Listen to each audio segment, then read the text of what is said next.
सोमवारी मंगळवारी महाडला जाऊ, महाडला बाबासाहेबांच्या पुतळ्याला वंदन करू आणि महाराष्ट्रात एक मोठं आंदोलन उभं करू. तिथेच आम्ही परत एकदा ती मनुस्मृती जाळू. मनुस्मृती शालेय अभ्यासक्रमात येणार. विद्यार्थ्यांच्या अभ्यासक्रमात मनुस्मृती, मनाचे श्लोक.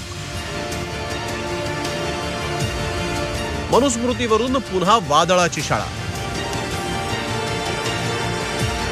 राज्य सरकारनं इयत्ता 3री ते 12वीच्या शालेय अभ्यासक्रमात भगवद्गीता आणि मनाचे श्लोक समाविष्ट करण्याच्या हालचाली सुरू केल्या आहेत. SCERTने राष्ट्रीय शैक्षणिक धोरणानुसार राज्याचा शालेय अभ्यासक्रम आराखडा तयार केला आहे.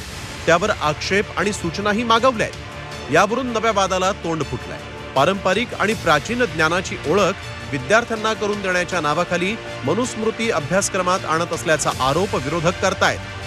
सगळं पुस्तकं रिराईज करण्याचा कार्यक्रम हे सरकार हातात घेते. ती बातमी असल्यास मला चिंता असायला लागली. रिराईज याचा अर्थ आता काय त्या ठिकाणी मुलांच्या डोक्यात ते घालायचा प्रयत्न आहे हे आज सांगावं नाही. प्रत्यक्ष रिराईज केलेलं पुस्तक हातात आल्यावर तुमच्याशी होईल. सगळ्या गोष्टी तपासल्या जातील. मनुस्मृती असेल तर ते अजिबात चालणार नाही आणि त्याच्यामुळे ह्या सगळ्या गोष्टी तपासून देशामध्ये सत्तेचं परिवर्तन आहेच आणि त्याच्यामुळे मनुस्मृती या देशामध्ये कदापि चालू देणार नाही ही भूमिका काँग्रेस पक्षाची आहे आणि त्याच्यामुळे हे सगळ्या गोष्टी तपासून योग्य निर्णय काँग्रेस पक्ष त्या ठिकाणी घेईल. विरोधकांच्या आरोपांवर उपमुख्यमंत्री देवेंद्र फडणवीसांनीही पलटवार केला. मनाचे श्लोक जे आहेत हे या महाराष्ट्रामध्ये वर्षानुवर्ष त्या ठिकाणी म्हटले जातात, ऐकले जातात, बोलले जातात.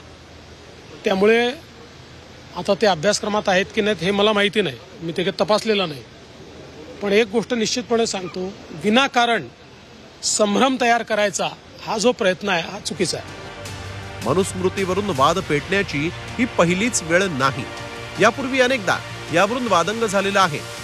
आता थेट शालेय अभ्यासक्रमातच मनुस्मृतीमधील श्लोकांचा वापर करण्याचा प्रस्ताव आहे.